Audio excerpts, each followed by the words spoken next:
Le grand désenchantement, l'aveu nucléaire et le crépuscule énergétique de l'Allemagne. Bienvenue sur Décryptage Allemagne. Je suis ravie de vous retrouver pour ce nouveau numéro. Aujourd'hui, nous allons prendre le temps d'analyser en profondeur une situation qui marque un tournant historique pour l'Europe. Nous allons parler d'un séisme politique, d'une remise en question qui ébranle les fondements même de la première puissance économique du continent. Nous assistons en ce mois de mai 2026 à ce que de nombreux observateurs et analystes qualifient déjà de confession du siècle. C'est un moment de vérité, l'un de ces instants où le voile des certitudes idéologiques se déchire face à la réalité brutale des chiffres et des faits. Dans le décor feutré des institutions de Bruxelles et lors d'un récent sommet international à Paris, une parole forte a été libérée. Elle a brisé un tabou politique qui semblait pourtant gravé dans le marbre de la chancellerie allemande depuis plus d'une décennie. Cette parole, c'est celle d'Ursula von der Leyen. La présidente de la Commission européenne, figure de proue de la CDU, a officiellement qualifié la sortie du nucléaire civil allemand d'erreur stratégique majeure. Si cet aveu semble tardif, voire ironique pour beaucoup, il résonne comme un coup de tonnerre. Pour l'Allemagne, c'est un choc frontal. Le pays, qui s'enfonce dans une crise énergétique sans précédent, voit ses choix passés remis en question par l'une de ses plus hautes représentantes à l'échelle internationale. L'ironie de l'histoire et le poids du passé. Pour bien comprendre l'ampleur du séisme, il faut regarder qui parle. Ursula von der Leyen n'est pas une observatrice extérieure. Elle a été une figure centrale des gouvernements d'Angela Merkel. Elle était là quand les décisions ont été prises. Ce sont ces mêmes gouvernements qui, dans l'émotion collective après la catastrophe de Fukushima en 2011, ont précipité le démantèlement de l'atome civil allemand. Aujourd'hui, en 2026, le constat est d'une amertume absolue. L'Allemagne a méthodiquement, année après année, déconstruit son socle industriel énergétique. Elle se retrouve aujourd'hui dans la position inconfortable d'un expérimentateur dont le laboratoire menace de s'effondrer. Ce que l'on craignait autrefois d'un ennemi extérieur, à savoir la destruction ou la fragilisation de l'approvisionnement énergétique national, semble avoir été accompli de l'intérieur. C'est le résultat d'une succession de décisions politiques, portées par des coalitions rouges, vertes et même noires, sur plus de 20 ans. Alors que le reste de l'Europe planifie, investit et construit de nouveaux réacteurs, Berlin a longtemps persisté dans l'idée que ces erreurs étaient irréversibles. Pendant le mandat d'Olaf Scholz, qui s'est achevé fin 2024, le gouvernement s'abritait derrière le concept de l'irréversibilité. C'était le fameux « Alternative Los », cette absence d'alternative déjà chère à l'ère Merkel, qui servait de bouclier contre toute critique. Mais la réalité ne se laisse pas enfermer dans des concepts politiques. Regardons les faits récents. Ils sont implacables. Pas plus tard que mardi dernier, aux alentours de 18h, l'Allemagne a vécu un moment de vulnérabilité extrême. Pour maintenir son réseau stable et éviter les coupures, le pays a dû importer une puissance électrique massive, plus de 10 gigawatts depuis l'étranger. Pour vous donner un ordre de grandeur, c'est l'équivalent de la production de 10 centrales nucléaires de grande taille tournant à plein régime. Mais le plus inquiétant, c'est le prix. Pour combler ce déficit de production nationale, le prix payé pour cette électricité importée a grimpé en flèche, atteignant 218 € par mégawattheure. C'est un chiffre colossal quand on sait que les prix habituels tournent autour de 60 €. Cette différence, ce surcoût énorme, c'est l'industrie allemande qui le paie. Ce sont les citoyens allemands qui le retrouvent sur leurs factures. L'Allemagne, autrefois moteur de l'innovation, est devenu un dépendant énergétique qui paie le prix fort pour ses choix idéologiques. Un paysage politique fracturé, l'ère Merz. Depuis un an, l'Allemagne est entrée dans une nouvelle ère politique. Friedrich Merz occupe désormais la chancellerie depuis mai 2025. Il dirige une coalition entre l'Union et le SPD. Mais le changement de direction n'est pas simple. Friedrich Merz a hérité d'un champ de ruines énergétiques. S'il prône aujourd'hui une forme de pragmatisme et de technologie ouverte, il doit faire face à une classe politique encore profondément divisée. D'un côté, nous avons les défenseurs du dogme passé. Carsten Schneider, figure du SPD, a immédiatement balayé les critiques d'Ursula von der Leyen. Pour lui, revenir sur le débat nucléaire est une stratégie rétrograde. Il continue d'affirmer que l'éolien et le solaire resteront les seuls piliers d'une énergie propre et moins coûteuse, malgré les preuves du contraire lors des pics de consommation. De l'autre côté, les Verts, par la voix de Catherine Göring-Eckardt, estiment que la véritable erreur serait de rediscuter du nucléaire. Ils argumentent que c'est une technologie trop lente à déployer et trop risquée. Pourtant, cette position semble de plus en plus isolée sur le continent européen.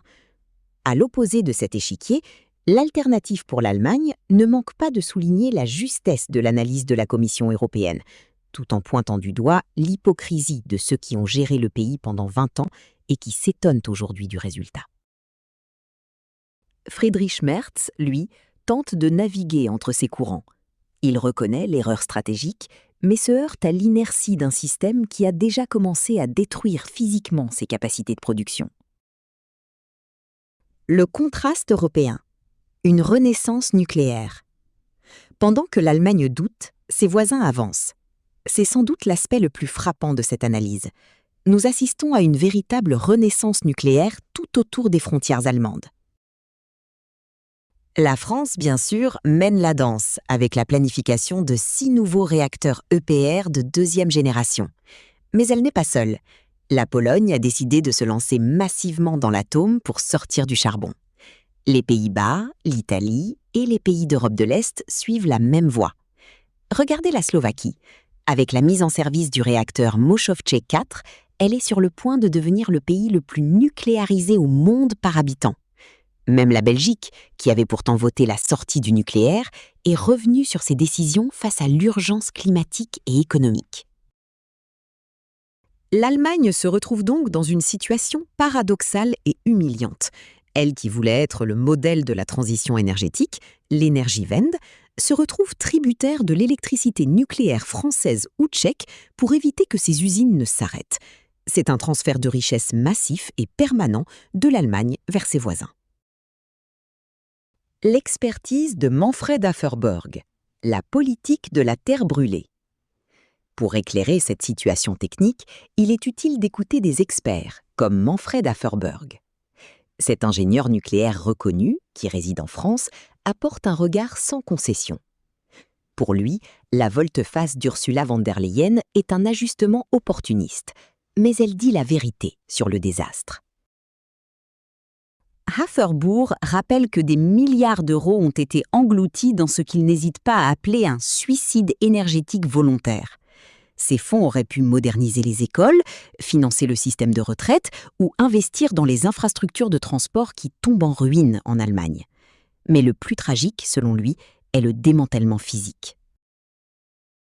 Dans certains réacteurs récemment arrêtés, des infrastructures clés ont été volontairement endommagées ou découpées très rapidement après la fermeture. Pourquoi ? Pour empêcher tout futur gouvernement de revenir sur la décision. C'est une politique de la terre brûlée énergétique. Pour un ingénieur, rien n'est impossible avec du temps et de l'argent, mais le coût de remise en service de ces centrales, après un tel sabotage administratif et physique, devient prohibitif. Les technologies du futur, SMR et 4e génération. Pourtant, le monde ne s'arrête pas aux vieilles centrales des années 80. Les SMR, les Small Modular Reactors. Ce sont des réacteurs compacts, fabriqués en série en usine, beaucoup plus sûrs et moins coûteux à installer.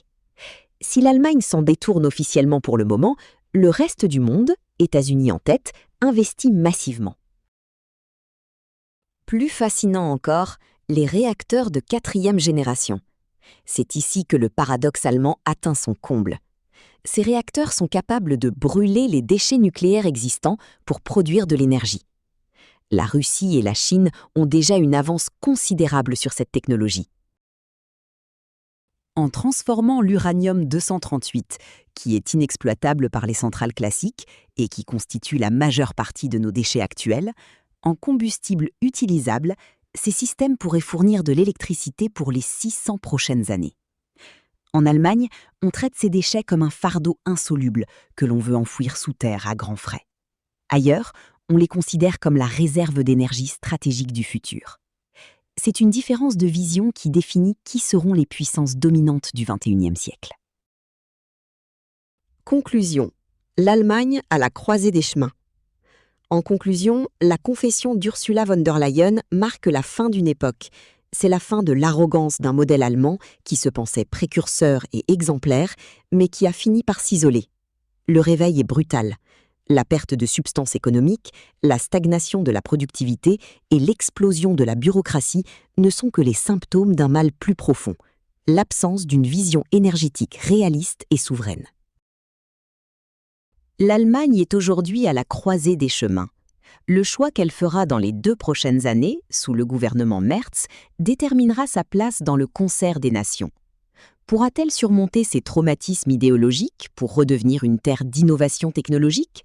Ou restera-t-elle le musée d'une industrie autrefois florissante, alimentée par l'énergie des autres? L'enjeu dépasse les frontières de l'Allemagne. Si le moteur économique de l'Europe s'essouffle, faute de courant, c'est toute l'Union européenne qui risque de perdre sa voix dans la compétition mondiale.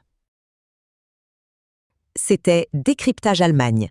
Merci d'avoir pris le temps de suivre cette analyse détaillée. Nous continuerons à suivre de près ces évolutions pour vous. N'oubliez pas de vous abonner pour ne rien manquer de nos futurs décryptages. À très bientôt pour une nouvelle analyse.